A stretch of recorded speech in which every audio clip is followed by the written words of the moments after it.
talking about human diversity seems to be clouded and in controversy these days. Swirl, the very notion of talking about differences, and which is very tragic, I think, because in my experience, it's when you walk with someone and begin to listen more deeply to their experience and to know what's unique in them and what's particular in their experience is also when you encounter those interconnections that give us access to one another.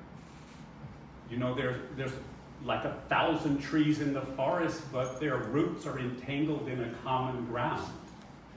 And if anything Mother Nature is trying to teach us maybe right now, it's that we should pay attention to what interdependence is all about and the interconnections. So anyway, if you know anything about first generations born in this country, you'll know that typically those kids want nothing to do with back home. They want something to do with what's here. They want to speak English. They want to, you know, drink Coca-Cola. They want to eat the candy from here. They're not really concerned with what's there. And that was me when I grew up. We were the only Puerto Rican family in a working Irish Catholic neighborhood. But as I got older, as I went to high school, learned, I could speak and understand Spanish, but I couldn't read it and write it, so I was illiterate up to that point. When I went to college and left, I grew more interested in finding out about my heritage. So I'm still trying to figure that out. And so I think I've learned to walk in two worlds, trying to figure out my place in both of them. Wow. So I'm from El Salvador. Everybody knows that. I'm coming from the city, San Salvador. Salvador, I believe, is like 7 million people, but just the city is like 1.5 million.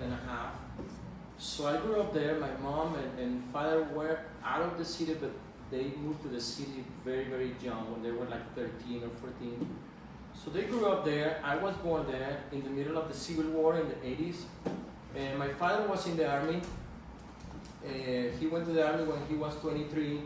So I grew up, just my father was visiting a few times. My mom was cleaning houses, that was still doing the same job. And I grew up in the city with many, many friends, going to a public school, in a neighborhood that at that point was kind of safe, this romantic, when I'm talking with my friends where we're coming from.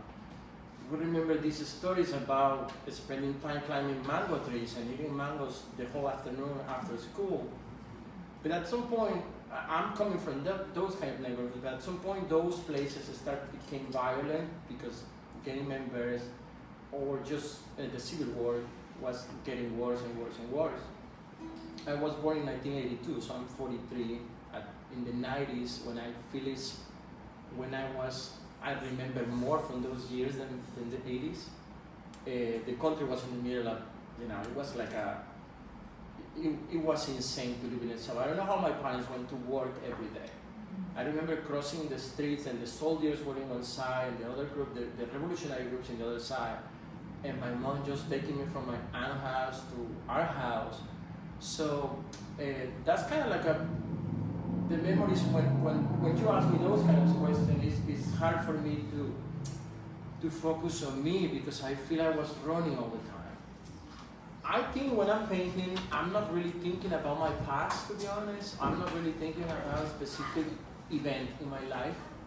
I was painting in El Salvador, but when I moved here, I found, I guess, I want to use the word peace, to finally have the peace to develop the technique and develop what I'm trying to see. Sometimes you're painting something, but not specific. You're trying to say, I'm trying to say this about El Salvador, I'm trying to say this about my past.